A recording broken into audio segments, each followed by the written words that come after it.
তোমাদের রিকোয়েস্ট আজকে এই টিউটোরিয়ালটা নিয়ে চলে এসেছি। থাম্বনেল দেখে তোমরা নিশ্চয়ই বুঝতে পেরেছো। তো আজকে একটি পদ্ম ফুলের ইয়ারিংসের টিউটোরিয়াল নিয়ে চলে এসেছি। তো প্রথমে মোল্ডেড পলিমার ক্লেকে রেজিন আর হার্ড এয়ারকে ইকুয়াল পরিমাণে নিয়ে ভালো করে মিক্সিং করে নিয়েছি এবং তারপরে আমি ইয়ারিংসটার কাজ শুরু করে দিয়েছি। তো প্রথমে ক্লেটাকে অল্প পরিমাণে নিয়ে একটা বেস তৈরি করে নিলাম। এর উপরে আমি পাপড়িগুলোকে বসাবো। তো এখানে এক একটা করে পাপড়ি তৈরি করে নিচ্ছি। পাপড়ির মাঝখানে এরকম ছুঁচতে বা তোমাদের কাছে সরু কোনো কিছু থাকলে সেটা দিয়ে এরকম পাপড়ির যে প্যাটার্নগুলো হয় সেটা তৈরি করে নিতে পারবে। তো এইভাবে প্রত্যেকটা পাপড়িকে তৈরি করছি। তো যে এখানে পদ্ম ফুলের ইয়াররিংস তৈরি করব, তো পদ্ম ফুলের মতো লুক ক্রিয়েট করার চেষ্টা করছি। তো তোমরা প্রত্যেকটা স্টেপ দেখতে থাকো। তো যারা তোমরা আমাদের চ্যানেল নতুন আছো তারা অবশ্যই চ্যানেলটিকে সাবস্ক্রাইব করে পাশে বেল আইকনটাকে প্রেস করে দিও, যাতে যখনই আমি কোনো নতুন ভিডিও আপলোড করব সাথে সাথে তার নোটিফিকেশান তোমাদের কাছে পৌঁছে যায়।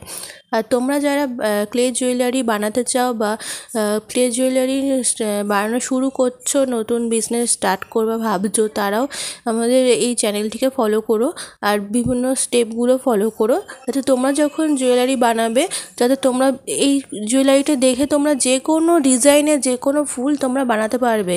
আমি এখানে কিন্তু কোনো রকমের কোনো মোল্ড বা ছাঁচ ব্যবহার করিনি, পুরো হাতের সাহায্যে তোমাদেরকে দেখাচ্ছি, যাতে তোমরা নিজের হাতের সাহায্যে বিভিন্ন রকমের জুয়েলারি বিভিন্ন রকমের জিনিস বানাতে পারো।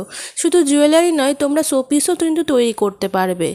তো সেই জন্য আমি তো বলছি যে প্রত্যেকটা স্টেপ এখানে দেখো, যাতে কোনো স্টেপ মানে প্রত্যেকটা স্টেপে আমি কী ধরনের কী ইনফরমেশান তোমাদের কাছে শেয়ার করছি সেটা মিস না হয়। তো এখানে পাপড়িগুলো বসিয়ে নেওয়ার পরে ভালো করে অবশ্যই শুকিয়ে নেবে। শুকিয়ে যাওয়ার পরে তার উপরে হোয়াইট ফেব্রিক কালার দিয়ে বেস কালার করে নেবে। তার উপরে শুকানোর পরে একটা পিঙ্ক কালার করে নিয়েছি পদ্ম ফুল করার জন্য। তো তোমরা যদি অন্য কালার করতে চাও সেটাও করতে পারো।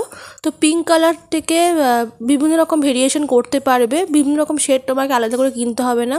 তো হোয়াইটের সাথে পিঙ্ক মিশালে পরেই তোমরা দেখবে পিঙ্কটা হালকা হালকা বেবি পিঙ্ক চলে আসবে।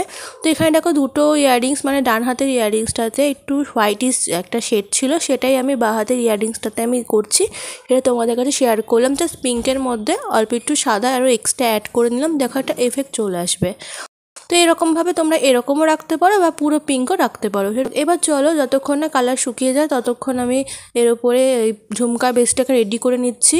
তো আমি এখানে প্লাস্টিকের ঝুমকা নিয়েছি, তার উপরে একটা ব্লু কালারের জুট দিয়ে কভার করে নিচ্ছি। জুট না থাকলেও তোমরা সুতো দিয়েও করতে পারো। আর নিচের দিকে এরকম পিঙ্ক কালারের পমপমলেস আঠা দিয়ে অ্যাড করে নিয়েছি। যেহেতু ওপরে ফুলটাও পিঙ্কের মধ্যে রয়েছে তাই আমি সেই কাছাকাছি একটা টোনের পমপমলেসটা অ্যাড করেছি, তোমরা অন্য কিছু অ্যাড করতে পারো। এবারে চলো ঝুমকাটাকে কীভাবে ওপরের যে পদ্ম ফুলের টপ তৈরি করেছি তার মধ্যে অ্যাডজাস্ট করব সেটা দেখে নাও। তো আমি এখানে আইপিন নিয়েছি। আইপিনটাকে পুরো আইপিনটা লাগবে না, যেটুকুনি পরিমাণে লাগবে তোমরা দেখে নেবে। সেরকম নিয়ে এই একটুখানি গ্লু আর একটুখানি ক্লে লাগিয়ে তার মধ্যে আইপিনটাকে সেট করে নেবে। এটাও কিন্তু ভালো করে শুকোতে দেবে যতক্ষণ ড্রাই হয়। তো ড্রাই হয়ে যাওয়ার পরেই বলবো যে ঝুমকাটির সাথে অ্যাটাচ করো, তাহলে পরে খুলে চলে আসতে পারে। তো তারপরে দেখো একটা সুতো নিয়ে নিয়েছি। সুতো নিয়ে আমি ঝুমকার সাথে পুরো টপটাকে অ্যাড করব। তোমরা চাইলে আইপিন দিয়েও করতে পারো। তো আমি এখানে সুতো দিয়ে দেখিয়ে দিচ্ছি। সুতো দিয়ে করলে প্রসেসটা আরও ইজি হয়ে যায়। একটা উডেন বিডস আর এই যে সিসি বল, এইগুলো দিয়েই আমি এই পুরো ঝুমকাটাকে অ্যাটাচ করব। তো কিভাবে করেছি দেখে নাও।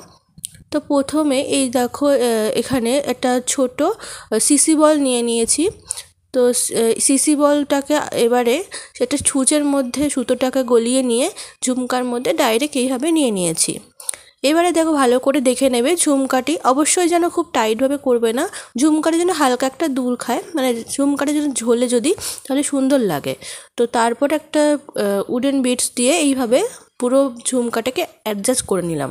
তো দেখো এইভাবেই খুব সহজেই ইয়াররিং দুটো রেডি করে নিয়েছি। কেমন হয়েছে আজকের ভিডিওটা অবশ্যই কমেন্টের মাধ্যমে জানাতে ভুলো না। দেখা হবে পরবর্তী ভিডিওতে।